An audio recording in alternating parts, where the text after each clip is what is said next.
um grew up in Idaho, right? Yeah, Okay, where in Idaho? I'm originally from Coeur d'Alene, Idaho. So I'm from like the northern panhandle of the state. So about Okay. 2 hours south of the Canadian border. Oh wow. What was life like Yeah. there? Cold.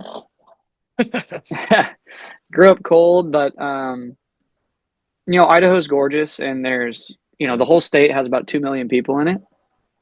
And it's one of the biggest states in the union. It's kind of a forgotten state, which is nice. I mean, that's why there's not a lot of people there. So a lot of hunting and Yeah. fishing opportunities. And I think it also gave me a lot of separation and allowed me to write. I always liked writing. So Yeah. So that environment then has really shaped who you are as a person, who you're becoming as an artist, that kind of thing. yeah, I mean, I think all the things that that area had to offer, and also all the things that maybe weren't my favorite about it, kind of definitely shaped me. You take the good, leave the Mhm. bad. You know. Yeah. Yeah, absolutely. What's maybe like your earliest memory of music being part of your life? Oh man. Um, I mean, obviously, I think it's listening to music to some degree. Sure. My parents loved music, and specifically, my dad was a big music head, and I grew up. He had a bunch of vinyls. We listened to a bunch of 45s, and um, I think probably my earliest memory is either listening to like old Flatt and Scruggs bluegrass Okay. or like 50s rock and roll. So like Chuck Berry, Fats Domino, a lot of the stuff coming out of Memphis at that point. Yeah. Are those some of probably like your biggest influences then, or is that just what shaped what got you into it or what? I mean, yeah, bluegrass and 50s rock and roll have a big. I mean, I like country somewhere on the real side of things, Yeah. and I mean, I think that country can get. There's a reason why country has a stereotype as Sure. being, I guess, cliche. But when country is poignant and like when it's on the real side of things, I think it cuts way deeper than any other genre. Yeah. Um, so I think there's a mix of both. Um, but I would say that yeah, I mean a lot of those songs, and really I grew up with great songwriters. That was the thing that my parents showed me more than anything. I think Okay. accidentally spent a lot of Yeah. time with old Bobby Bear records, Willie Waylon, um, Fats Domino, Chuck Berry. A lot of that stuff was really good. Yeah. How how old were you when you said this is what I want to do? Like did that come at a very early age for you? No, I mean it came out of kind of necessity. I always music. I always because I started playing music when I was 5, and then I had my first band when I was 11. Played my first gig when I was 11, and I've been kind of Whoa. playing live shows ever since. So it was always a. I was making money on it, and Yeah. I didn't have to go work at McDonald's like a lot of my friends did. I'd go play the bars and make cash at 14 years old. So Wow. um, you know, I always played, I guess. It wasn't until probably college that I was like, oh, this could actually work. Yeah. What was the band at age 11? What was the name? We had a couple. My first band ever at 11 was with a bunch of other 12 and 11-year olds, and we were called Yeah. Excused Absence. And that was a pretty fun bit. We played 80s covers. And then we got some work, we got some gigs, and then as Yeah. it kind of went on, it was just kind of the Colby Acuff band. And then I had the Saddle Tramps for a while. Then I was in a duo called Acuff and Sherfy, and they all just kind of had the purpose of like, oh, can we make a little bit of extra money? Yeah. And then can I don't know. It wasn't really until my sophomore year of college, because when I went to college, I didn't tell anybody I played. I just kind of quit. Yeah. And then I got so broke, I needed a gig, and I started playing this coffee shop, and it started getting fairly popular. And so then it was kind of like, oh, maybe I could do this. And from 16 on, I was writing songs in Sure. secret, I guess. Yeah. Yeah. Where'd you go to college? University of Idaho, proud Vandal. Okay. Okay. Yeah, Okay. So you had to pick it back up to make some money, some walking around money and all that stuff. yeah, absolutely. Man, how much were you writing then? Like if you're kind of putting it down, but you're still writing, like how much were you writing back then? Quite a bit. I mean, I think I've written like 700 songs at this point. Um, so I try to write 40 to 50 a year as a minimum. Okay. Now, obviously, they're not all good, but Sure. I mean, I tell people all the time, it's like, how do you write good songs? Like, well, you got to write a lot of bad ones because then Exactly. you're only going to release, maybe 10 of however many you have. So, like, there's a lot of garbage in there, but Yeah. there's some really good ones in there too. Yeah, you got to weed through it. Yeah. What were I'm super curious about like the kid, like being a kid and playing shows, playing bars at 14 years old. Right. Any nerves? Was it weird or did you feel at home? No, I mean, I don't know. It seemed simple enough to me. And like a lot of the guys, by the time I'm 15, like the average age in the band is 30, Yeah. you know. But I don't know. It seemed, they treated me like I was an adult. They didn't treat me like a kid. Sure. They treated me as a peer. So I felt very, welcomed in there. And people showed up. Yeah. I mean, I remember my first couple gigs. I used to play the Eagles Lodge in Coeur d'Alene a Yeah. lot. And my first gig there was just me and a little speaker, and I couldn't play the night because you as a kid you couldn't be in the bar past 10 or whatever. Right. So I played like the 5 o'clock set in the summer. I played from like 5 to 8, and it was just the regulars in there. And then when people would get off work, they'd come in for their after work drink maybe. But I was just trying to get people to turn around, or really just like they're sitting at the bar, and I was just trying to get them to like look over their shoulder. Right. That was my first thing, and then kind of worked up from there. We ended up then kind of playing the 8 or the 7 to 9 slot was kind of the workaround for me. Um, and yeah, I mean, we started having people show up. Bars were happy; their bar sales were going up. Yeah. So it was good. Yeah. Was it a mix of originals and covers or mostly originals? At that time, it was just covers. Just covers. What were you Yeah. covering? Oh God. Well, we had a list of like 500 songs or something that we'd pick Yeah. from. And what's so funny is, anymore, like people are like, play a cover. And I'm like, I don't even know what I played, you know? Um, because now I got 60 or maybe 75 originals out released, Yeah. So like I got to remember the lyrics to a bunch of original music. I think I kind of deleted a lot of the cover stuff, but we covered, you know, Waylon, Johnny Cash. We would cover the Eagles. I mean, classic cover band stuff. We'd have some Yeah. deep cuts though. We'd play like some Bobby Bear, or we'd play like some old, Willie song that nobody knew. And we were Sure. for a lot of it, until it's so funny. You played 3 hour set, no one cares until the last 10 minutes. It's like the most classic band thing ever. Yeah, yeah. So when did like you've gone to college, you've started picking it back up. When did music kind of start really taking off for you? Like, hey, I can make a career out of this. This is what I'm going to do.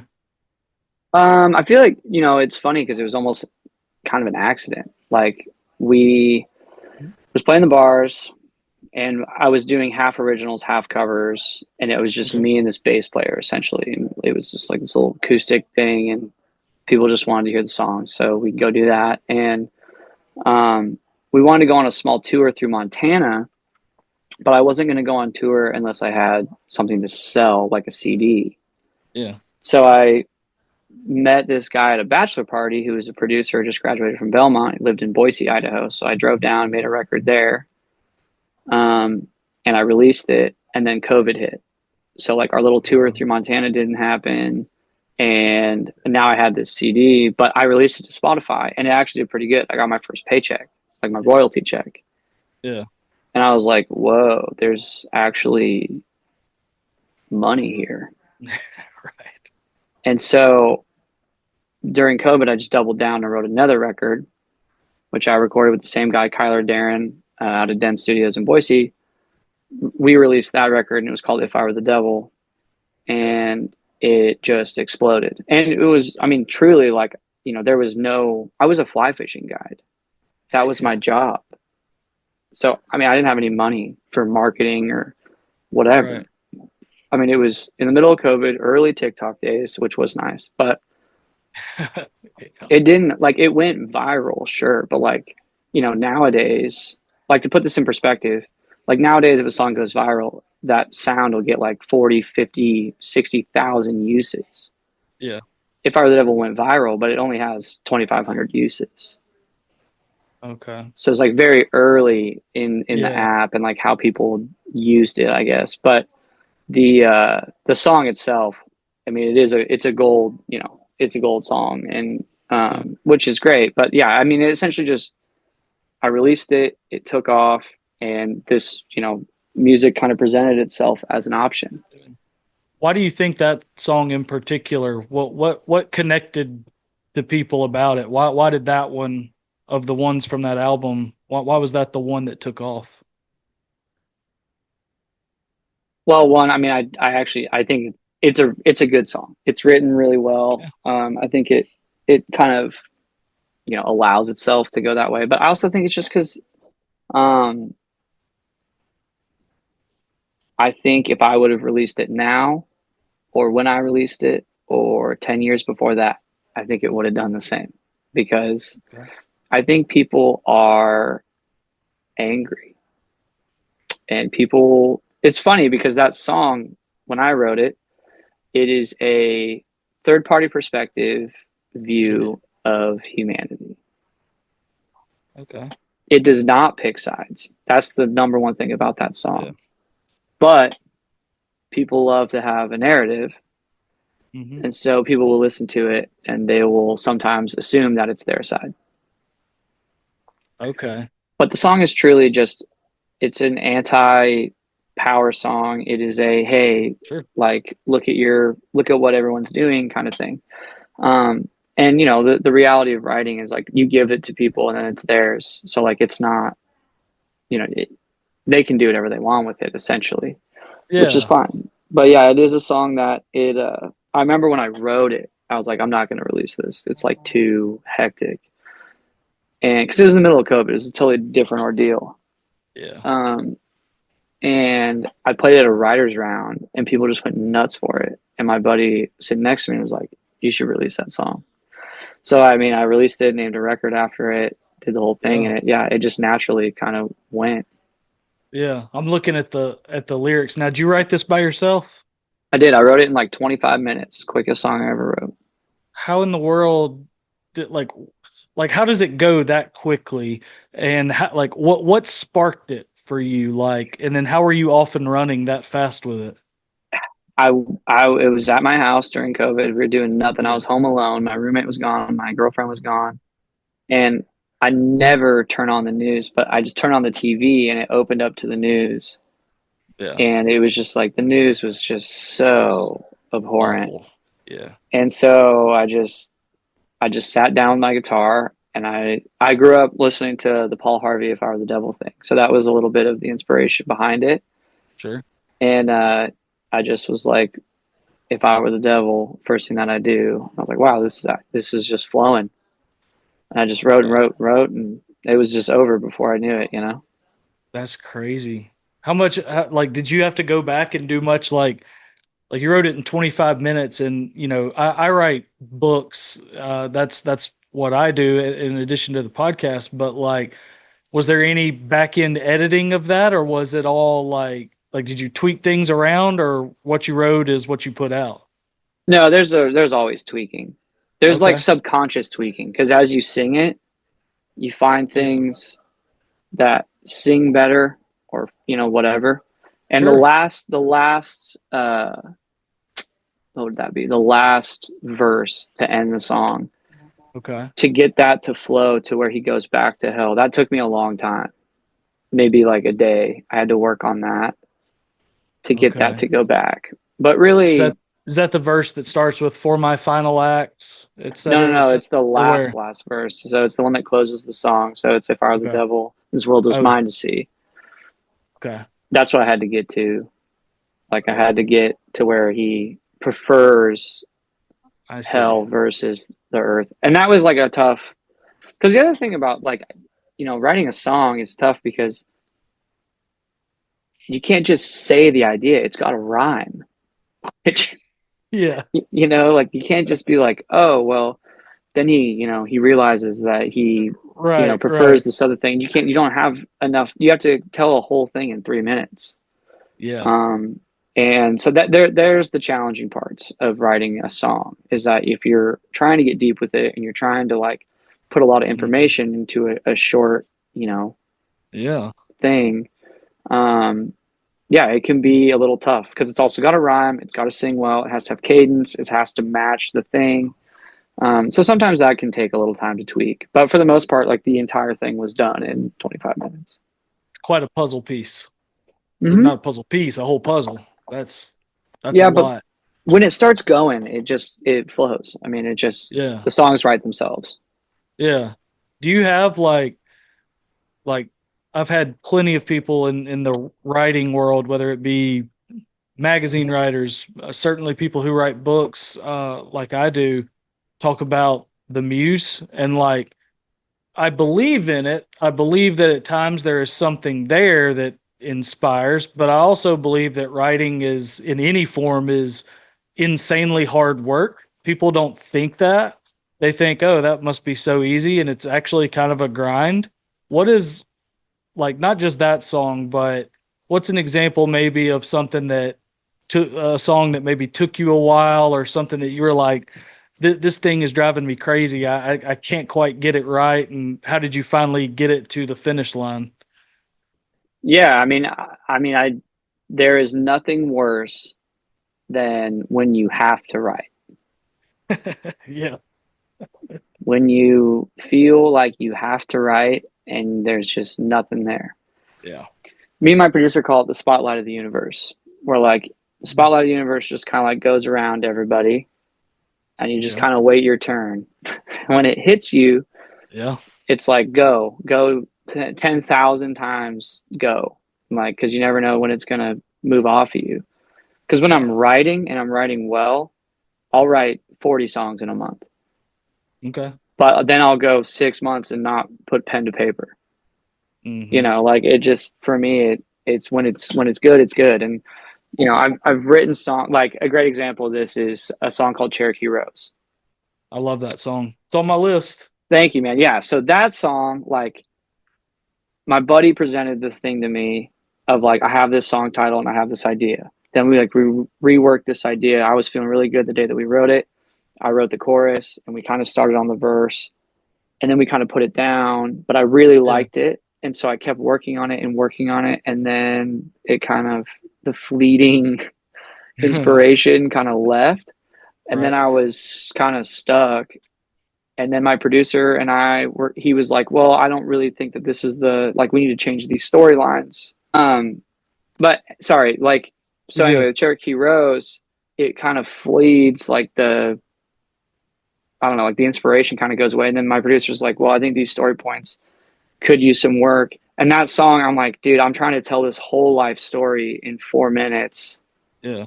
I'm like, this song could be 11 minutes long if I'm not Right. careful.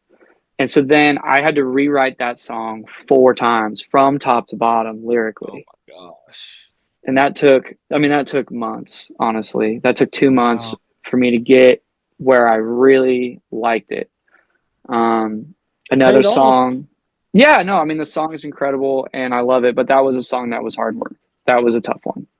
Yeah. What is the like for you? Like I know this, you know, artists in any genre get this question a lot, and I hate asking the exact same things, but I am curious about it because it seems to be different for everybody. Where do you start more? Do you start more with lyrics in mind? Do you start with some sort of melody riff? Where does the songwriting process really begin for you? Yeah, so like in any order it can happen. If I come up with a riff I really like or a melody that's stuck in my head, sometimes Yeah. that's the easiest because I'm a lyric guy. So I have Yeah. lyrics, everywhere. Typed out in my phone, in a book, in my head, like they're all over the place, just waiting for the right thing to where like they connect and then it just writes itself. Yeah. But the best way to write, by far none, it's the ultimate topper. And I feel like most people don't think about it, but it's inspiration. Yeah.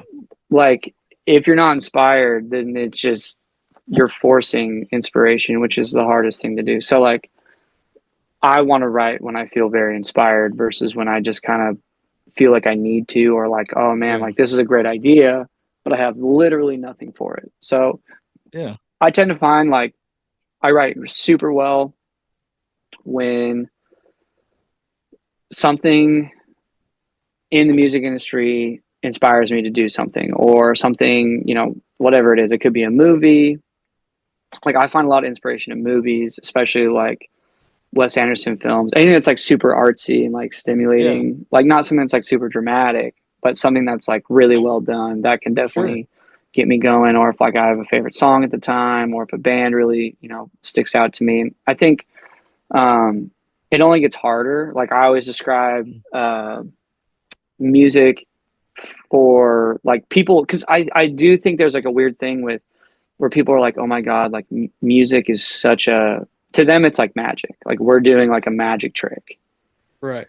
And so I usually try to describe it in this way. Like imagine if, stop imagining musicians as guitar players, singers, songwriters, bass players, drummers, etc., and start imagining us as magicians because like we're just doing card tricks and like eventually you get tired of card tricks so then you move on to like Right. whatever and then eventually you end up freezing yourself in a giant ice cube and trying to get out of that like that's and so like as it goes like Yeah. we know all these tricks and we know all these things and the search for inspiration gets smaller and smaller as you go so like Yeah. things that really like grab you are things that are you know it's harder and harder to come by as I get older and do more and like see the world more and play more, release more music. So I think, but then when it does happen, the inspiration is unbelievably strong. Yeah. No, I totally get it from my type of writing standpoint. Like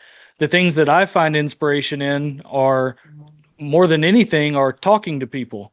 Right, And it's there's a reason why this podcast is called The Writer's Block. It's a fun little double entendre. It's almost like, hey, this is my little corner of the world to talk to people, my block, but it's also guess what I should be doing right now? I should be writing, but I might have yeah, writer's block.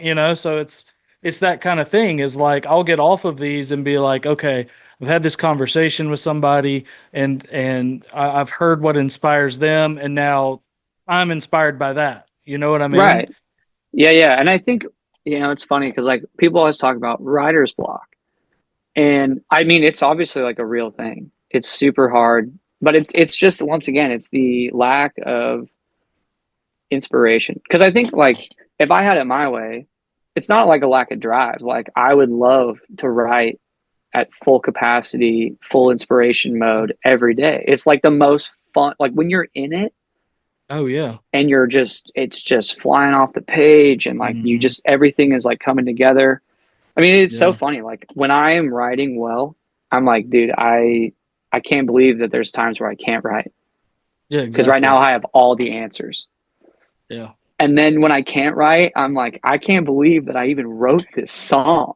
like any of these songs, I can't believe I even wrote them because I'm an idiot. Like I don't know anything. It's one or the other. It's so hard. Yeah. It is hard. Do you mostly write by yourself or do you write with others sometimes or what? I do mostly write by myself. I'm not very like I've done a ton of co-writes, but I'm not and I like co-writes. I do. Yeah. I love co-writes when I'm like, oh hey, here's this song that I have half of it and it's great and I'm struggling with these other sections. Sure. So I'm gonna call upon these guys that I really like and how they write and how they work with me. I'll bring them in to like start tweaking the songs. Okay. But it's very hard for me to go into a write Tuesday 3 o'clock Oh, and yeah. have nothing and just be like, well, I don't. Yeah. I don't got Just much. yeah, just like sitting in some, it's like a weird scheduled meeting time, just in some room, like not a lot of inspiration flowing somewhere like that, I would imagine. Yeah, but sometimes, the person who you're writing with is like, I have this thing and it's awesome, Okay. you know? Yeah. Um, and so I don't know, like I've gotten just as many great ideas or songs from other writers. Okay. Um, but showing up with nothing always makes me feel bad. I bet. And I some days you bet. don't have anything. Some days you're like, well, I mean, I've just been busy and nothing's Yeah. coming to me. So, Yeah. Let's talk about this latest album, Enjoy the Ride. Uh yes. I've been definitely been jamming this one. What inspired the concept and kind of the message behind that album as a full project? Yeah. So, I mean, I was just looking for what the next record was going to be.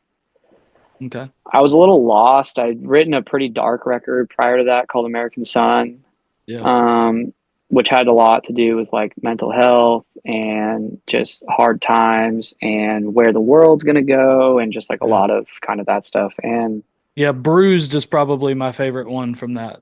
yeah, that's a great song, man. I Yeah. originally wrote that as a grunge song. Really? Yeah, I wrote it as like a grunge rock song, I and it could was I could see that. yeah, I just had a little heavier guitars on it and stuff when I originally the concept of it, and then we kind of shifted it to like this nice, soft kind of psychedelic rock song, which is awesome. I love that song. But coming out of that, I was like wrapped in the brutality, and like I couldn't Mm, really get out of it. I felt like I had to go deeper. Like I kept okay. digging in a well that was dry.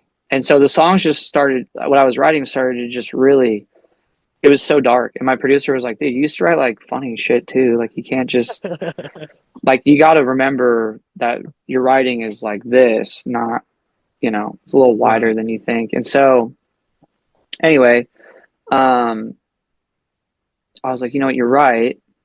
And I started writing some quirkier stuff. And then he was like, hey, here's a great idea. Since we really don't know what we want this record to be about, why don't we just go ask people?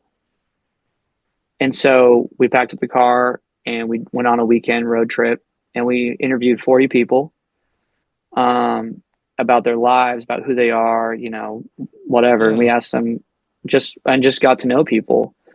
And there was, I mean, man, it's incredible.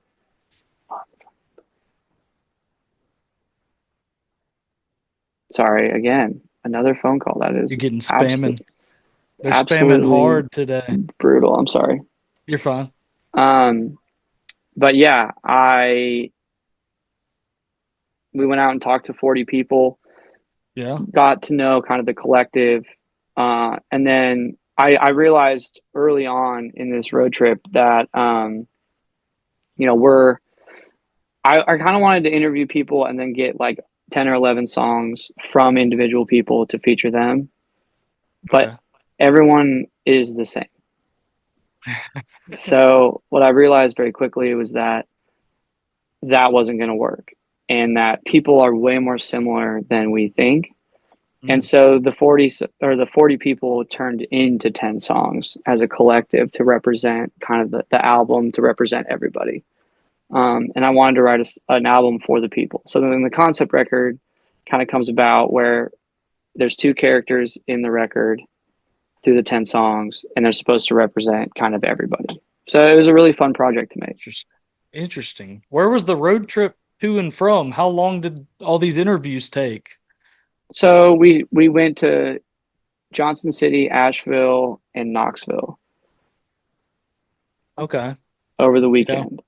And yeah, I mean, we were just like in a bar, or there were our waiter, or we just walk into a store and ask somebody, or like there was a farmer's market where we asked some people.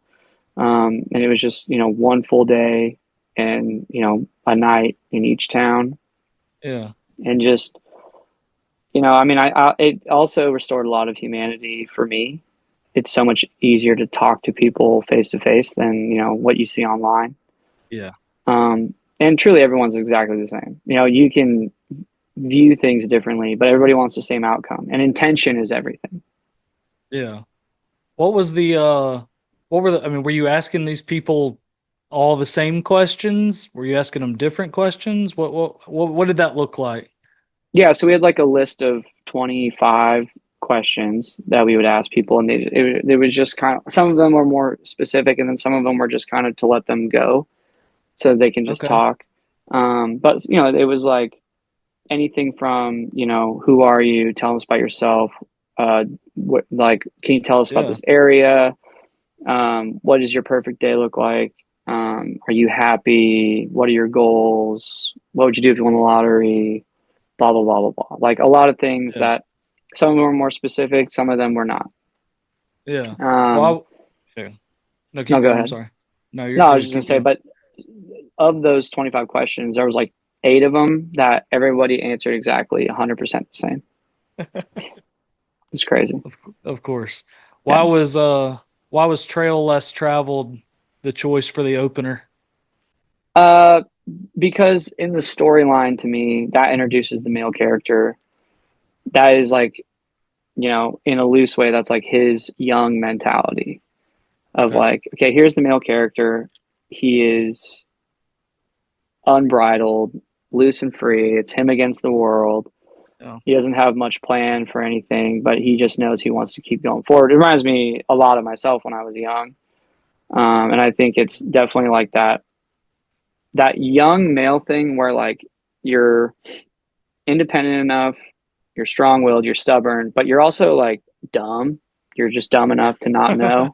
Yeah. And so you're not maybe seeking as much validation from the outside versus like, Okay. all of a sudden you're 25, 26, 27, in your late 20s, going to your 30s, whatever it is. Like there's a weird spot there for men, I feel like, where validation is super important, where like you don't really know what's going on. All of a sudden, that like brooding 18 to 21-year-old self that you were is like, that's kind of depleting because now all of Yeah. a sudden you're Yeah. 25 and you're like, okay, I need to grow up, but I don't really want to yet. But it's really affecting me. And like, I don't know what I'm supposed to be, which then that kind of Yeah. inspires like his song, Yeah. which is like a totally different deal.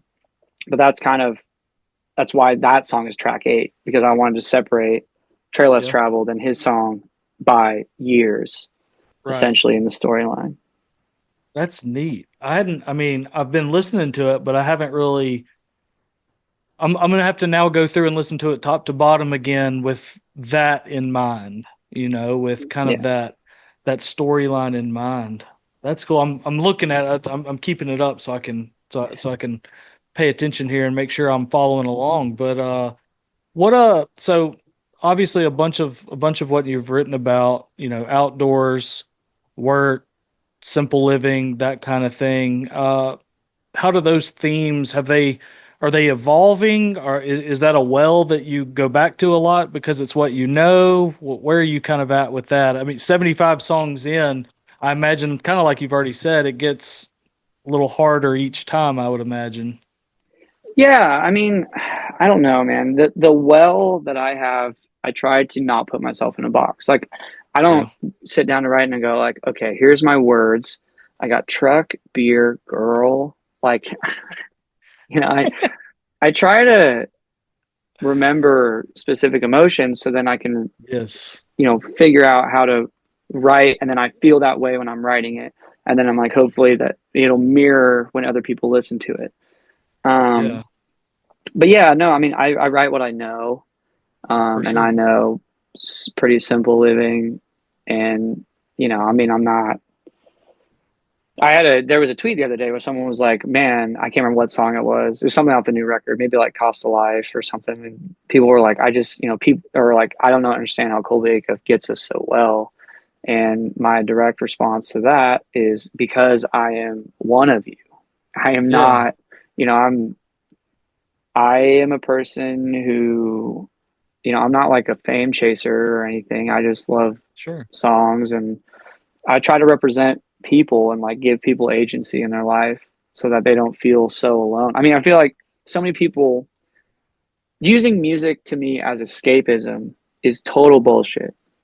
Yeah, I'm yeah, not a fan of it. I think I like music as a relating piece. Like for sure. listening to Yeah, music to make you feel human and not alone, I think is so much more important than using it to not think about the problems that you have. Yeah, exactly. I Um, that's how that's why I like to listen to stuff that I can connect with. Like I've never thought of music personally as like a escape from what I'm in. I've thought of it more so as a a distant connection of like I'm not by myself in this or that kind of right. thing, you know? And it also will give you, there's a lot of answers in music. Like, Yeah. it's another perspective.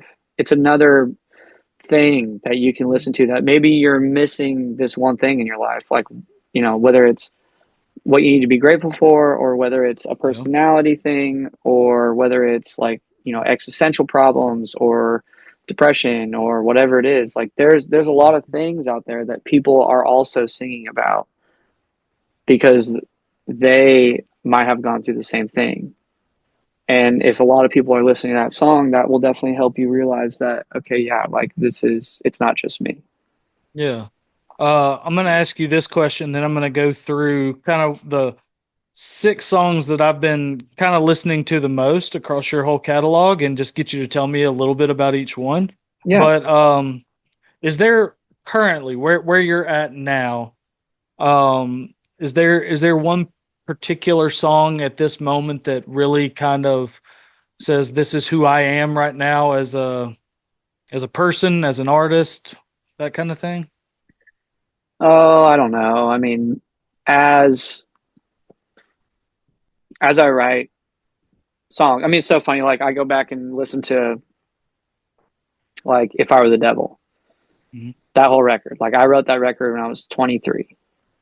Mhm. I am now 29. I am not Yeah. the same person. And Exactly. so there's a lot of things I listen to in that where I'm like, damn, like I either A, like I wish sometimes I still thought that way, or B, where I'm like, well, why did I do that? Like, Yeah. God, and I think there is, and even like Western White Pines, like go back and listen to that record. Yeah. Like I just moved to town. I was 25, Mhm. there's a lot more of me still in that record, than Devil for sure. But yeah, I don't know. There's a song that I released on the deluxe version of Western White Pines. And the other thing is, Western White Pines is one of the Yeah. only records I've ever made that is just about me. Like the whole Okay. record is, this is who I am, this is where I'm from. It's all about me. Yeah. It's my introductory. Like it's my record, right? Right. Could have been a self-titled record. Um, and there's a song on there called Through My Window Pane, Hmm. as well as a song called Rolling with the Wind. And I think those two songs probably describe me, well, and probably outlawed me. Those three songs probably describe me as a person the most. Okay. Interesting. Two of those back to back. Yeah. Okay. I'm gonna- I'm gonna give you my six. No particular order. Just tell me about them. We've already cut one of them is Trail Less Traveled. I love that song. We've already kind of talked about that. Uh, the album title, the Enjoy the Ride song. Yeah. Just kind of tell me about that one a little bit. Even my 5-year-old likes when that song comes on. Like the sound to him, Yeah. being just like a little more upbeat kind of deal. He's 5, so the lyrics aren't they're not connecting yet, but he likes when that one's playing in the truck. Just tell me about that song. Yeah. I love that song. It's one of my favorites on this record. And so that song, like, it's the second track. It is the title track Mhm. for a reason as well. Like, it is the song that paints the setting. So you meet the male Sure. character in Trail Less Traveled on track number one. And then track number two, Enjoy the Ride, sets the setting, the world that they're living in. Yeah. So like, yeah, it essentially says like, hey, all these things are happening all the time. And like you're not alone and you're also sorry, but like you're not special either. Yeah. Um everyone struggles through a lot of things. And so like here's the world that we live in, but you only get one, so you better enjoy it. It's like Yeah, life is hard, but it's also a beautiful situation. It is the exactly. concept, right? It's the concept That for the is whole the record. concept. Absolutely. These other four, none of these are from the new record. Dying Breed, Yeah. love it. Just the descriptive nature of that one. What was the process for that song? That one also wrote itself pretty quickly. I wanted to write a song that kind of was a time capsule for myself at that time. I was a fly fishing guide. I was having a lot of fun. I was writing music. The future was so uncertain. I mean, Yeah, more yeah, uncertain than it ever was. And I was like, man, I need to remember, what this is right now. And I yep. started with just the opening line is how it kind of came to be. And when I finally put Charlene in the song, then it just really flowed after that. And it was easy. I mean, all I had to do is talk about everything I was doing every day. It That was a one, that one, straightforward one. that one did have beer. That one did have beer. 30, 35. Hey, I got plenty of drinking songs. Like there's drinking songs, there's sad songs, there's deep songs. I mean, there's a lot of Yeah, things that we cover it all. yeah, absolutely. Love that one. Pretty sure I got my Dying Breed shirt in the mail like yesterday Hell because yeah, well, dude, I just love like, okay, here's what I love about that one. And I know this is probably, uh, that one is probably, that particular merch shirt is probably fairly uncommon, not just for you, but for any artist where I get it. Your name has to be on it. I get it. right, But I love the fact that it's on the back, like, and not like just all right. over the front, and it's got that, like, that scene that's my retirement scene that's on the Yeah, front of that. You know what I'm saying? yeah, And so yeah, I was like, yeah, I will. I'm not a huge like merch fan of any artist really, but that one I was like, favorite colors green, for various reasons, and it had that scene that I was like, that's the scene that's in my head for retirement. Like that's it. So I was like, I'm getting it. absolutely. I'm getting it. So Well, I thank you. I didn't. appreciate it. Yeah, I wasn't gonna wear it on the podcast though. Like this is a very obviously professional setup, Colby. We're not gonna fanboy too hard. You know what I Yeah, mean? I understand. I get it. I'm not gonna wear my merch either. Of course not. Um, Next down the list, not in any order, but off of that American Sun record, we already talked about Bruised a little bit, but tell me about How Do I Feel Alive? Yeah. And I mean, one, how did the Castellos come about to be on that? But just listening to that one, for me, that was such a timing song. We talked about connection already. And for me personally, that when I discovered that song, it was at the exact moment I needed to hear something like that. So just kind of take me through that one. So, yeah, that song is it's a the way I wrote it is a really dark situation. Yeah. My my dad was really sick at the time, and he got a terminal diagnosis essentially in 23. And the thing that so like my dad got really sick, and then I had two friends unfortunately commit suicide that same year. And so that's what like all of American Son is about, trying to write songs for that. Yeah. Um, and so how do I feel alive? Like I wrote the chorus, and the reality of the chorus is the thing that they don't tell you about, like when the doctor, gives a diagnosis, they say like, well, these are the things that, are going to happen physically, blah, blah, blah. But Right. they don't ever talk about how it's going to affect the person as well as everybody around him mentally. And so like the hardest thing, honestly, was the depression piece of it with Yeah. through my dad. And so that's what I wrote that song about, was essentially just how do I feel alive? This is how I'm feeling so numb to everything because it's like the weight of the diagnosis, family, everything is so hard. Um, and essentially how the girls got on it was when I when they first came to town, they wanted to write with me, and which I was shocked. And we went in and wrote Homecoming, which is the title track for their EP that came out Yeah. this year. Um, and so I wanted to write with them. I wrote that chorus, and I was like, I think like if this song is slow, it just could be like too intense. So I wanted to Yeah. kind of brighten it up a little bit, and I brought the girls on, and we wrote the rest of it. So they co-wrote it with me, and then I just felt right to have them on it. That's cool. Yeah. A really good one. I was glad you said that about brighten it up a little bit because I was going to ask like a song like that lyrically and how it sounds, like it could have been even darker, I guess you could say, like had it Oh yeah, been, you know, oh yeah, interesting, interesting. One of them on the list, I'm just you don't have to talk about it because we already have, but Cherokee Rose, I yeah. just think that's an absolutely beautiful song. That story and that song, and then one that's been kind of a one that's maybe grown on me. I'm not saying like it was just one I didn't listen to as much. From the If I Were the Devil record, Yodel My Way Home. Yeah. Tell me about that one because just how you came up with that concept of like kind of that almost like human and bird kind of comparison or whatever. Like it reminded me in a way of literally the song Birds off of I forget which record, but Cody Jinks that has that song Yeah. Birds.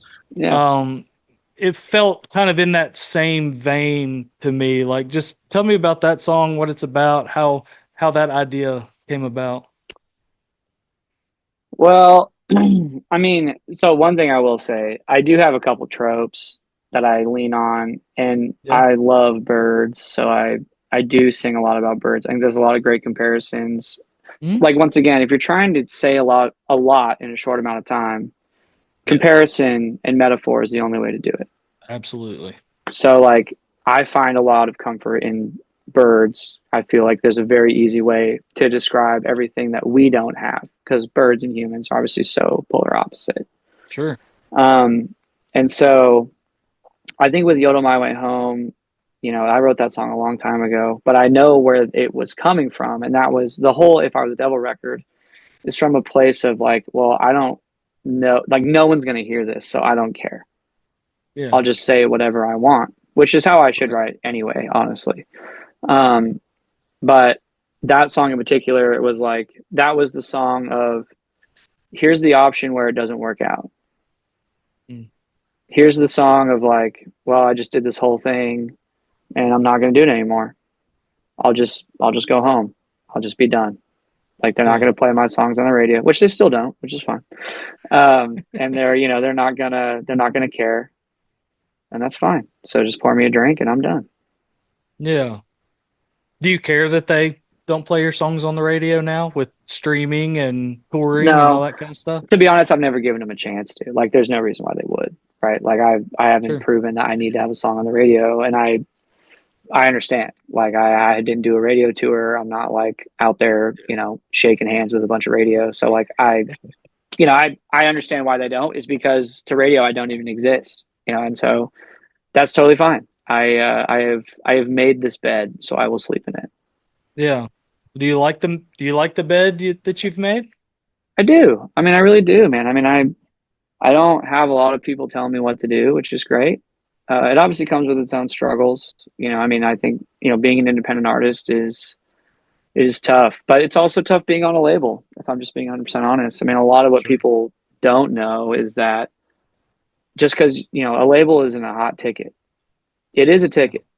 Absolutely, it's a ticket. And it does make things easier. It also makes things more frustrating. I think it's Yeah. you're trading stress for frustration or whatever. It's all you know, shit in one hand, wish in the other situation. But it's in my, there's nothing wrong with them, and there's nothing wrong with being independent. Both things have a lot of great things to offer. Um, but yeah, I'm pretty happy about where we are. I'm 29. I have 6 records out, I think, at this point. 6 records in 5 years. This is going on to our 6th year. We've played some incredible shows, got to go on some awesome tours, played some festivals, always have great fans. So yeah, man. I mean, I think for where we are, I'm very excited. Yeah. Do you try to put out a record a year, or has it just pretty much worked out that way? I try to put out a record a year. I think it always is a nice capstone to the year. Okay. Who have you toured with? Who have you been out with? Oh God, who have we not? Oh, Honestly, I six. mean, Yeah. we've been out with uh, our biggest tour was with Luke Combs last year. We did 13 NFL Okay. stadiums with Luke. But we've been out with Luke, Laney Wilson, Muscadine Bloodline, Charles Wesley Godwin, Flatland Cavalry, 49 Winchester, Midland, John Party. We just did John Party in the fall, which was incredible. Mhm. Um, I know I'm forgetting a ton. We've been out with Paul Cawthon. Whiskey Myers was last fall. I bet that one was fun. Yeah, they've all been fun, man. They've been great. Um, and so, yeah, I mean, but the list is long and wide, and we've Yeah. been incredibly lucky to work with people.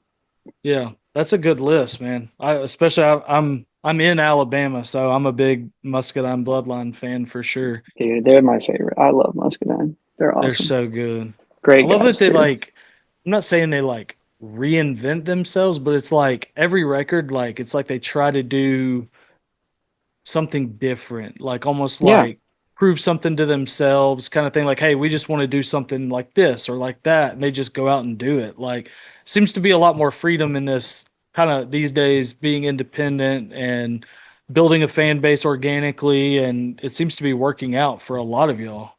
Yeah. I mean, I think there's no rules anymore. Music Yeah. industry is the Wild West, and Mhm. it's always on the brink of explosion. So, like, at this point, yeah, I mean, I think there's a lot of power in the independent hands. It's also frustrating. I mean, the market is extremely saturated, and I mean, that's Yeah. been how it has been for the last 5 years. Um, but at the same time, like, there's not a better time to be independent. There never has been a better time to do what you want and reap the benefits. So. Yeah. What is I'm sure you've probably just about winded down for the rest of 2025. What does 26 look like for you? I mean, as of right now, we're still working on 26. We are going to start the year in Arizona at the Extra Innings Festival, which will be awesome in February. Okay. And then it's probably looking like some headline shows. I would imagine some festivals, and then hopefully we can hitch our wagon to somebody in the fall and do a little opening and call it good. And I'd imagine there's going to be new music as always. As always. Have you played in Alabama?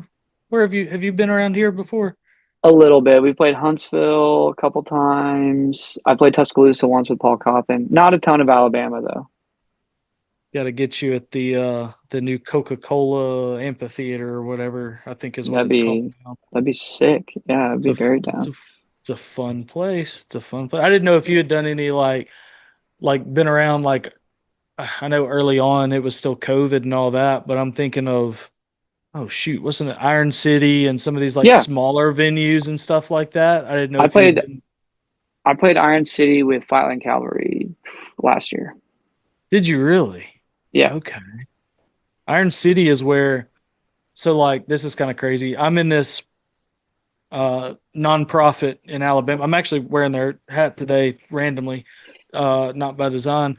And um I was at a show at Iron City like this is probably like 2017 or something like that, long time ago. And Kane Brown was playing it. And so we went to that and this was like obviously super early Kane Brown.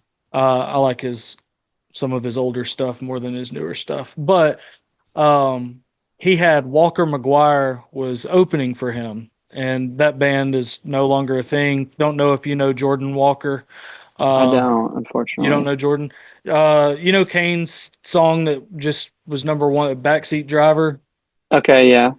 Jordan wrote that. Okay. Um, he was one of the writers on When It Rains, It Pours. Okay. Um, Luke Combs. So him, Luke and Ray Fulcher wrote that one. Yeah, right. Um, and so he's come as last year or no earlier this year he came to where I live. I'm in Trussville, Alabama, just outside Birmingham. We've got a cool entertainment district now. It seems like all these cities are just creating entertainment districts. Like I have to go somewhere to have fun. I don't know. It's Right. cool. Yeah. It's a venue, but at least, but it's cool.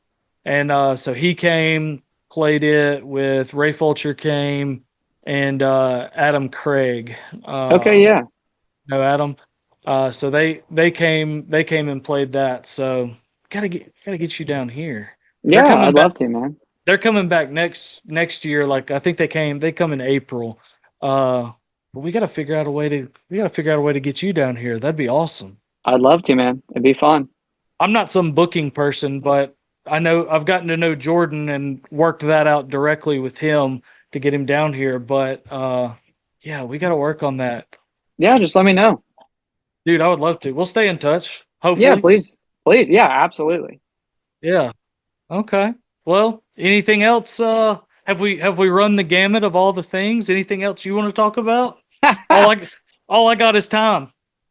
Well, I was gonna say, I see a little Packers football back there. Are you a Packers fan? Yeah, so it's funny. Okay. Here's why it's funny. I am, but I'm somewhat a new Packers fan. And he, Okay. and I'll tell you why.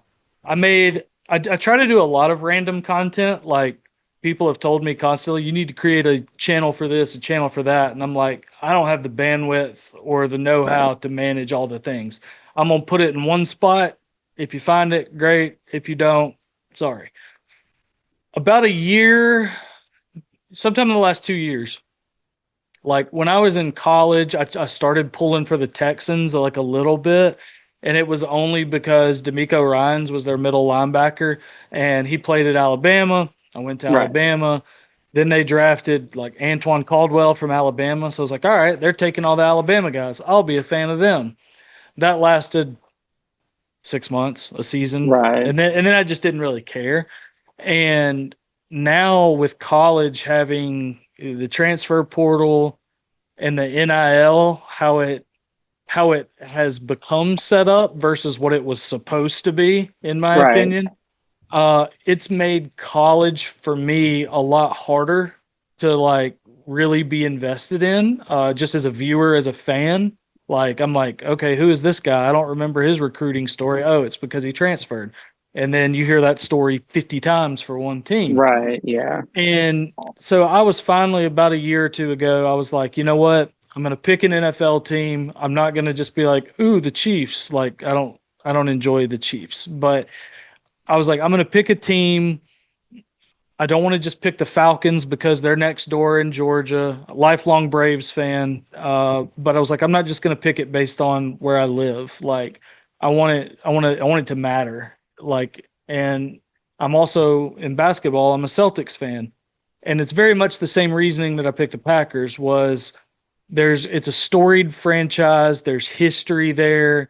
There is connection through some former Alabama players, sure, but it was so much the kind of the pageantry and the uniqueness that surrounds it, which is why I kind of picked the Packers, and I've been a Celtics fan for as long as I can remember. So I am one of those that's like I'm a fan of a baseball team in Atlanta and a basketball team in Boston and a Hey, football team in Green Bay, but I they're get all it. kind of woven together in my mind as very much historical and that kind of thing. I get it. I mean, I'm a Mariners and a Red Sox fan. Okay. I'm a Packers fan. I'm a Georgia Bulldogs fan, Okay. and I'm obviously an alum, so I'm a University of Idaho fan for my FCS. But like, Yeah. I got teams everywhere, and then I'm a Kraken fan for hockey as well. So like, I got a couple Okay. regional teams, and then kind of out the window there. But all the teams that I have had, I've rooted for since I was five or whatever, 5 or 6. Yeah. But you're stuck So with them. That's the thing. ex Like yeah. this, like I always joke with my buddies, uh, and also like I'm from an area where everyone just kind of picks their teams because there's not like a bunch of Yeah. Idaho, Montana stuff besides Right. FCS. But I always say, man, you're not a true fan of your team unless you truly despise them. Yep. There's got to Oh yeah. be as much disgust as there is love.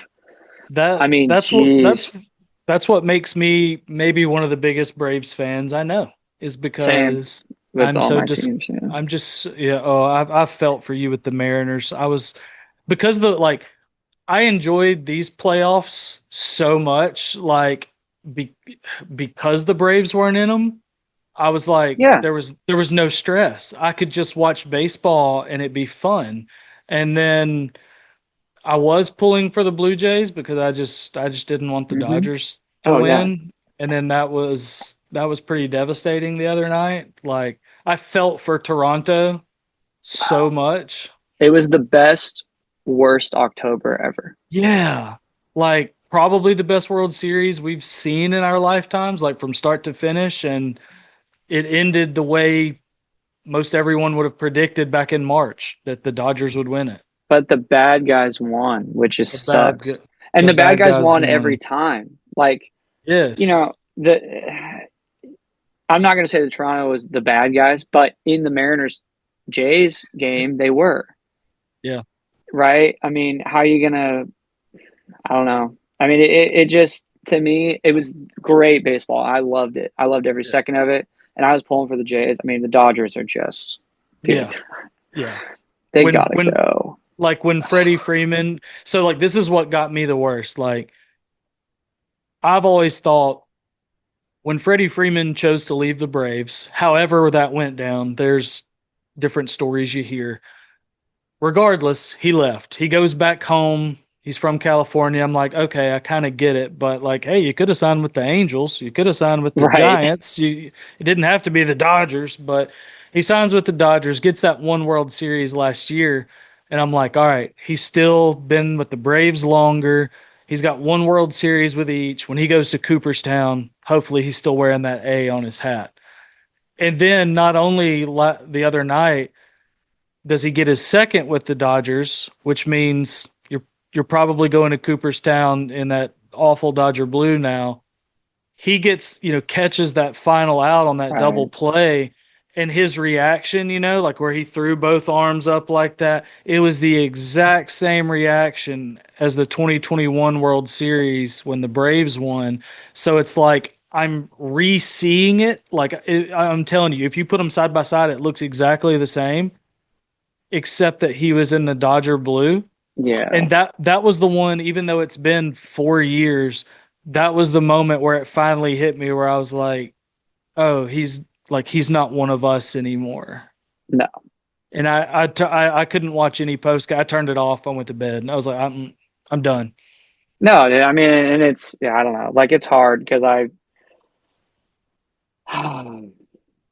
don't even know. Like, I don't have much to say about it because there's not much you can say. Like, I mean, I Sure. think the obvious one for me is you need a salary cap in baseball and you need a Yeah. salary floor.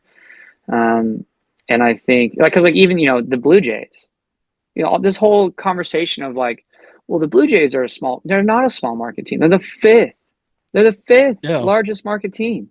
Yeah.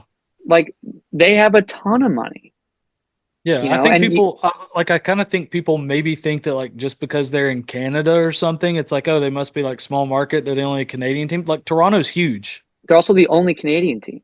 Exactly. They're That's a huge. huge market. That's all of Yes. a country. Exactly. Yeah, Exactly. it's like massive. So I don't know. They're great, and they are really great. I mean, their baseball team is phenomenal. They are really Yeah. good. But the Dodgers, I mean, your first six guys in the lineup make more money than 16 MLB teams. Like, Crazy. how are you supposed to do anything? I mean, I don't know. I think it's tough, and I think I don't know. I don't know like how you beat that. I guess Yeah. because it's I don't know. We'll see though. How how did you latch on to the Red Sox as maybe a number two team? Was it Yeah, I when I was growing up, I had a family friend his dad was from Rhode Island, okay? and at the time, this is like early mid aughts, like I was everyone. If you weren't from the Northeast, you hated the Patriots. And Yeah. so his dad was like, well, if you're going to be here on Sundays, if you want to hang out with us and have dinner with us on Sundays, like it's fine if you don't root for the Patriots, but you have to root for the Red Sox. And so just, when I was 5 years old, we'd watch the Mariners games and we'd also watch the Red Sox games. Okay. I just fell in love with both teams. Yeah. And I was curious because the Red Sox, like it, I'm a diehard Braves fan, like diehard Braves fan. But if I have a number two team, so to speak, like the Red Sox are it.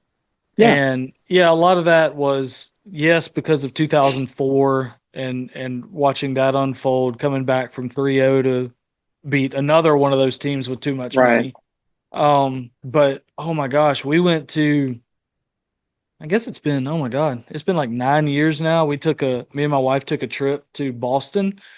And have you played Boston? Have you played anywhere up Yeah, there? I love Boston. Yeah, we've been there a couple times.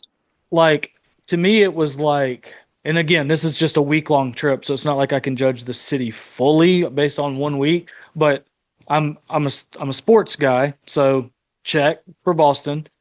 I love history. Like most of my books and stuff like that I do in Alabama is largely history focused. Boston's got that. Oh yeah, The cup runneth over with history there. And when we went, it was like, to me, it felt like the most, I was expecting like a very like just northern city. And like we went in August, so like it wasn't cold, but like the people and stuff like that, it actually reminded me of kind of where I'm from in a way, just a little yeah, bit bigger. It was like the biggest small town in a way, if yeah. that makes any sort of sense. I totally agree. Boston's still got old America vibes, which is great. Yeah. Yeah, Yeah. So we it feels like I don't know. I like Boston a lot. I've always enjoyed it there. Food's great. People are awesome. There's history there. I love going to Boston. yeah. We want to go back once our kiddo gets to be a little bit older. Maybe I don't know, she's pushing 10, 11 years old for him. I'm like, what's really the difference in 10 and like 7? Like let's Right. just go. Let's just go. Like the green line works fine. Like transportation there isn't Hmm. crazy. Like I hated New York. When we went to New York, Yeah. New oh York is brutal. I hated New York. You got to have so much money just to get places. Like I like two what? days in New York. 2 days in New York is great. Yeah, maximum. Yeah. Like max out at two. Yeah, because we went when we didn't have we went, but we didn't have enough money to really experience New York. So Right. there was like entirely too much walking. But I just don't really want to go back. But Boston, I would love to live up there for like 3 months out of the year. Oh yeah. I mean, And then I totally get that. yeah. All right. Well, we could talk sports all day too, but you've got to go right. I've got to go right different things. So, what's how do people? What's the website? Is it just colbyacuff.com? What is it? Yeah. I mean, ColbyAcuff.com, any social media, type in Colby Acuff. Wherever you listen to music, type in Colby Acuff. You'll see my ugly mug there, and there'll be some good songs there for you. But yeah, check it out. Yeah, absolutely. Well, I appreciate you, Colby. Thank you for doing this, and it's good to get to know you. And obviously, gonna keep listening to this music, and can't wait for more of it. But in the meantime, I'll just keep streaming all these other 5, 6 records, man. They're really good. I love the writing, and just appreciate you taking the time. Really, Yeah, Gary, I appreciate it, man. Thanks for having me on. absolutely. I'll see you later. See ya.